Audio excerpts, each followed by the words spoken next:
संतोष देशमुख यांच्या कुटुंबानं भगवानगडावर जाऊन नामदेव शास्त्रींची भेट घेतली। नामदेव शास्त्रींना आरोपींबाबत पुरावे देशमुख कुटुंबानं दिले आणि न्यायाची मागणी केली।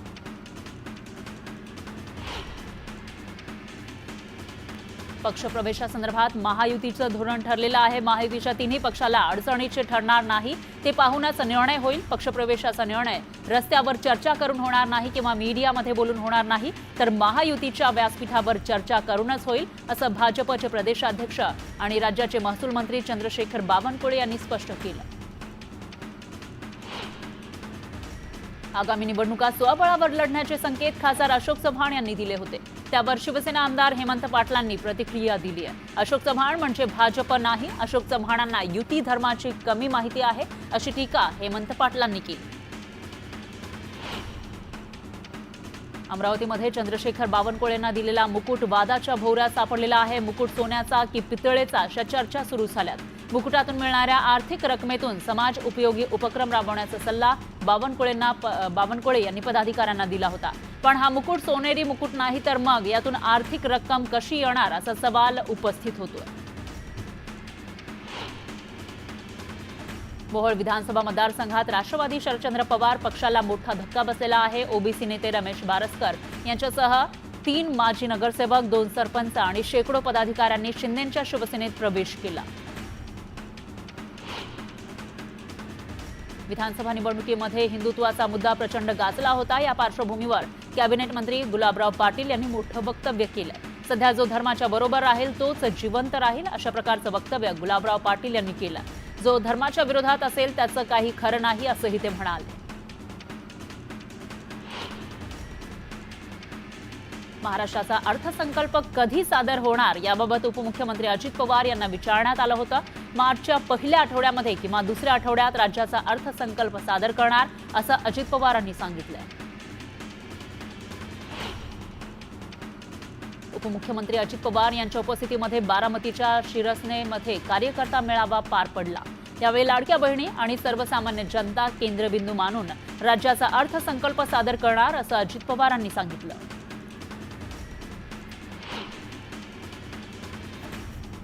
शिवसेना युबीटीच्या ठाणे ग्रामीण जिल्हा प्रमुखपदी कुंदन पाटील यांची नियुक्ती करण्यात आली आहे। आगामी स्थानिक स्वराज्य संस्थांच्या निवडणुका डोळ्यासमोर ठेवून ही नियुक्ती करण्यात आली आहे। नांदेडच्या श्रीकृष्ण देऊखळाई मंदिर नवपर्व आणि कलशारोहण सोहळा इथं संपन्न झाला आहे। मुख्यमंत्री देवेंद्र फडणवीस यांच्या उपस्थितीमध्ये हा कार्यक्रम पार पडला। सामनाच्या रोखठोकमधून खळबळजनक दावा करण्यात आला। एकनाथ शिंदेंना मुख्यमंत्रीपद न मिळाल्यानं शिंदे मनानं कोलमडलेत। भाजपनं शिंदेंना मुख्यमंत्री बनवण्याचं आश्वासन दिलं होतं, पण ते आश्वासन पाळलं गेलं नसल्याचं सामनातून म्हटलं। एकनाथ शिंदेंच्या पक्षातील 25 आमदारांवर मुख्यमंत्री फडणवीस यांचं नियंत्रण असल्याचा आरोप खासदार संजय राऊतांनी केला। आमदार एकनाथ शिंदे यांच्यासाठी नाही तर फडणवीस आणि अमित शहांच्या सांगण्यावरून सुरतला गेले होते, असंही संजय राऊत म्हणाले।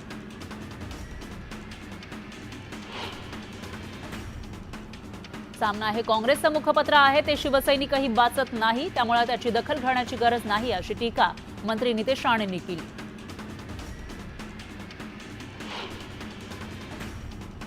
संजय राऊतांना एकनाथ शिंदेंव्यतिरिक्त काहीच दिसत नाही। ठाकरेंनी राऊतांना त्यांच्या क्षमतेबाहेरचं इतकं मोठं इंजेक्शन दिलंय की ते अजूनही कोमातून बाहेर पडत नाहीयेत, असा खोचक टोला आमदार किशोर पाटलांनी लगावला।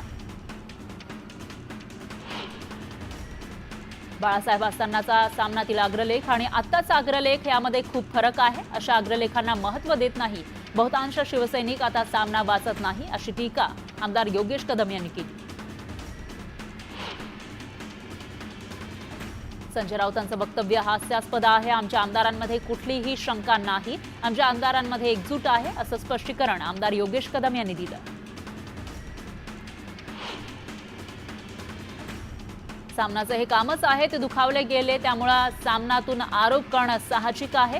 दुफडी माजवण्यासाठी असे आरोप केले जात आहेत, अशी प्रतिक्रिया संजय सावकार यांनी दिली आहे।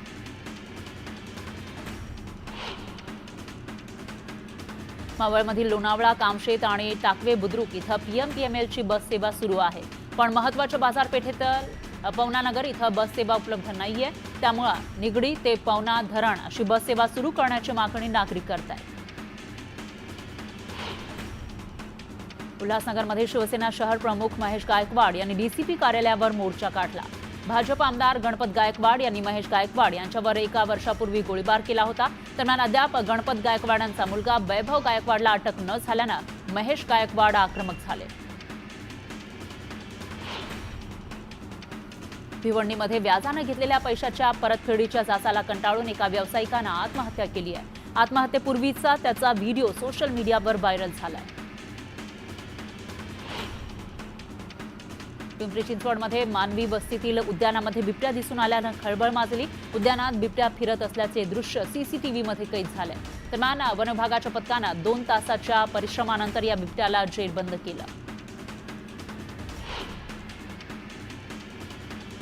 पुणे जिल्ह्यातील सणसवाडी परिसरात ज्वारीचं पीक फुललेलं आहे. मात्र ज्वारीच्या कणसांवर पक्षी ताव मारतायत. त्यामुळे उत्पादकता कमी होऊ नये यासाठी आणि पिकांचं संरक्षण करण्यासाठी शेतकऱ्यांची धडपड सुरू आहे.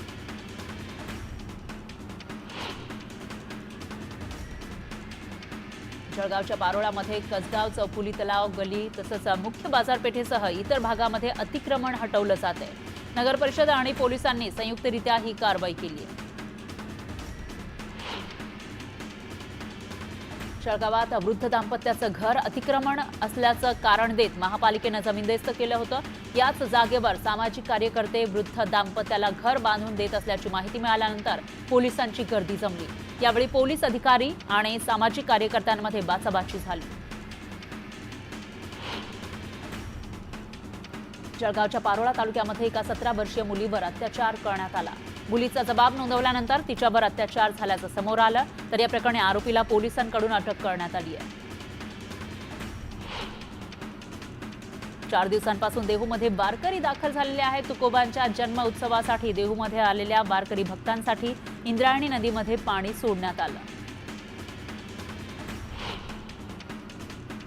मनमाड, निफाडसह मालेगावात थंडीचा जोर पुन्हा वाढलेला आहे. निफाडमध्ये पारा 10 अंशांपर्यंत खाली घसरला. वातावरणातील बदलामुळे रब्बी पिकांवर रोगाच्या प्रादुर्भावाची शक्यता आहे. राज्यातील सोयाबीन खरेदीला 6 फेब्रुवारीपर्यंत मुदतवाढ देण्यात आल्याची माहिती कृषी मंत्री जयकुमार रावल यांनी दिली. मुदतवाढीमुळे राज्यातील शेतकऱ्यांना दिलासा मिळाला. छत्रपती शिवाजी महाराज संग्रहालयातील शिवकालीन वाघनखं पोलीस बंदोबस्तात नागपूरच्या दिशेनं रवाना झाली आहेत. यापुढील काळामध्ये नागपूर इथल्या मध्यवर्ती संग्रहालयामध्ये शिवकालीन वाघनखं शिवप्रेमींना पाहण्यासाठी उपलब्ध असतील. सिकंदराबादमधील ईट इथं देशसेवेमध्ये कर्तव्य बजावताना धाराशिवच्या महेश रामकृष्ण देशमुख यांना वीरमरण आलं. शासकीय मानवंदना देत शहीद सैनिकावर शोकाकुल वातावरणामध्ये अंत्यसंस्कार करण्यात आले. भडगावच्या वडदे शिवारात बिबट्याचा वावर दिसून आलेला आहे. परिसरातील नागरिकांमध्ये भीतीचं वातावरण पसरलंय. बिबट्याला जेरबंद करण्याची मागणी नागरिकांनी केली. गडचिरोली जिल्ह्यामध्ये भामरागड पंचायत समितीचे माजी सभापती सुखराम मडावी यांची माओवाद्यांनी हत्या केल्याची घटना समोर आली. माओवाद्यांनी पुन्हा एकदा माजी पंचायत सभापतीची हत्या करून दहशत माजवण्याचा प्रयत्न केला. चंद्रपूरच्या धाबा गावात संत परमहंस कोंडैया महाराजांचा यात्रा महोत्सव सुरू आहे. धाबा गावात लालबुंद निखाऱ्यानं तुडुंब भरलेल्या कुंडातून भक्त अनवाणी पायानं चालत जातात. यंदाही हा सोहळा वयोवृद्ध बाल गोपालांच्या उपस्थितीमध्ये पार पडला. जळगाव शहरामध्ये भटक्या कुत्र्यांचा प्रश्न गंभीर बनत चाललेला आहे. लहान मुलं, वृद्धांसह रस्त्यानं चालणाऱ्या लोकांवर हल्ल्याच्या घटना वाढल्यात. सरासरी दिवसाला 22 जणांवर कुत्र्यांकडून हल्ले होत आहेत अशी माहिती समोर आली आहे. हिंगोलीच्या अंतुलेनगर, विवेकानंद नगरसह जुन्या शहरातील काही भागामध्ये वानरांनी धुमाकूळ घातला. घराच्या छतावरील साहित्याची नासाडी होतीये, त्यामुळे नागरिक त्रस्त झाले.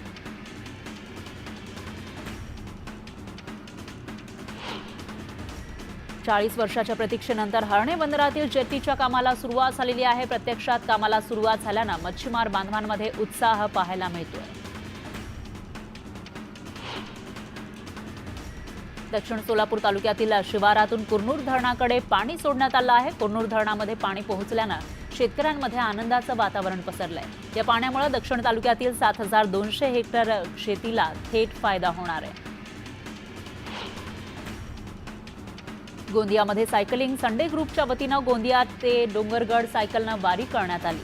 वारीतून पर्यावरण संवर्धनाचा संदेश देण्यात आला.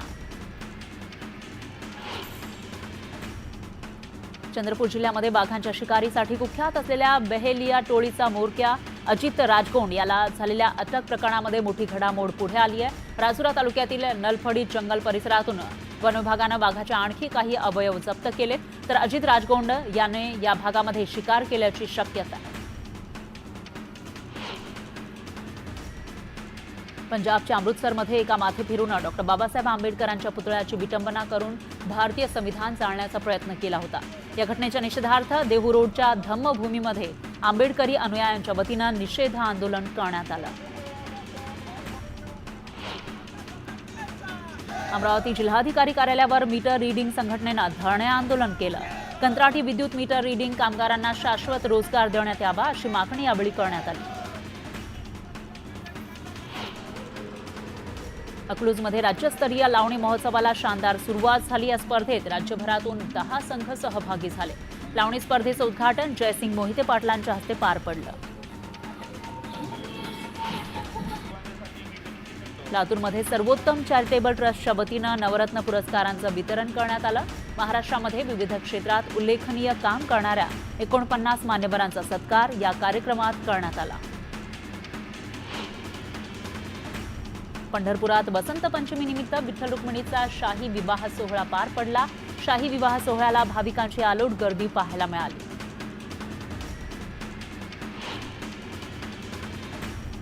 विठ्ठलाला आज पांढरा शुभ्र पोशाख घातला जातो. आजपासून रंगपंचमीपर्यंत विठ्ठलाला पांढरा शुभ्र पोशाखात ठेवलं जातं. त्यावर गुलालाची उधळण करून रंगपंचमीला सुरुवात होते. संत तुकोबांच्या देहूमध्ये वसंत पंचमीनिमित्त शिळा मंदिरात रंगीबेरंगी फुलांची सजावट करण्यात आली आहे. तुकोबांच्या चरणी लीन होण्यासाठी मंदिरात भक्तांची गर्दी पाहायला मिळाली. दापोलीमध्ये मार्ग तामाने एज्युकेशन सोसायटीच्या वतीनं भव्य मॅरेथॉन स्पर्धा घेण्यात आली. या स्पर्धेमध्ये मोठ्या संख्येनं स्पर्धक सहभागी झाले. बदलापूरच्या स्टेशनपाडा भागातील माघी गणेशोत्सवात यंदा पश्चिम बंगालच्या बादल महालचा देखावा साकारण्यात आलाय. कला दिग्दर्शक नितीन देसाई यांच्या सहकाऱ्यांनी हा देखावा साकारला.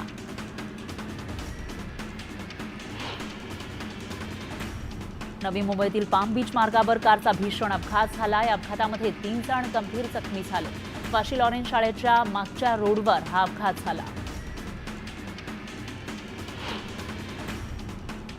जळगावच्या नेहरू नगरमधील एका सोसायटीमधून बुलेटची चोरी करण्यात आली. दरम्यान दुचाकी चोरटा सीसीटीव्हीमध्ये कैद झाला. लातूरमध्ये सोन्याचे दागिने लंपास करणाऱ्या 2 महिला चोरट्यांना पोलिसांनी बेड्या ठोकल्या. दोन्ही आरोपींकडून 1,33,000 रुपयांचा मुद्देमाल जप्त करण्यात आला.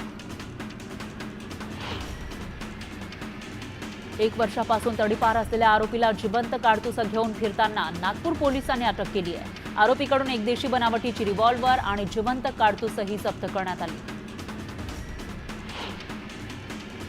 अकोल्याच्या अकोट शहरामध्ये बंद अवस्थेत असलेल्या एका मालवाहू गाडीला अचानक आग लागली. या आगीमध्ये संबंधित वाहन जळून खाक झालं. आगीचं कारण मात्र अद्याप अस्पष्ट आहे. शेगावात संत गजानन महाराजांच्या दर्शनासाठी आलेल्या भाविकांना लोखंडी पाईपनं मारहाण करण्यात आली. मारहाणीची घटना सीसीटीव्हीमध्ये कैद झाली आहे, तर या प्रकरणी 4 विरोधात गुन्हा दाखल करण्यात आला. मुंबई अहमदाबाद मार्गावर ट्रक आणि कारचा भीषण अपघात झाला. अपघातामध्ये कार चालक गंभीर जखमी झाल्याची माहिती आहे. रत्नागिरीच्या घागर तालुक्यातील पिंपरी गावात रेड्यानं दुचाकीला धडक दिली, त्यामुळे अपघात झाला. या अपघातामध्ये दुचाकी स्वार जखमी झाला. मीरा भाईंदरमध्ये उत्तन डम्पिंग ग्राउंडला आग लागली. अग्निशमन दलाकडून या आगीवर नियंत्रण मिळवण्यात आलं. दरम्यान हा घातपात असल्याचा संशय स्थानिकांनी व्यक्त केला आहे. नाशिक गुजरात हायवेवर सापुतारा घाटामध्ये खासगी लक्झरी बसचा भीषण अपघात झाला. बस 200 फूट दरीमध्ये कोसळली. 7 जण यामध्ये जागीच ठार झाले तर 15 जणांची प्रकृती चिंताजनक आहे. वज्रेश्वरी वसई मार्गावर धावत्या एसटी बसचे चाक अचानक निखळले, त्यामुळे अपघात झाला. चालकानं प्रसंगावधान राखत बस नियंत्रित केली, त्यामुळे मोठा अनर्थ टळला.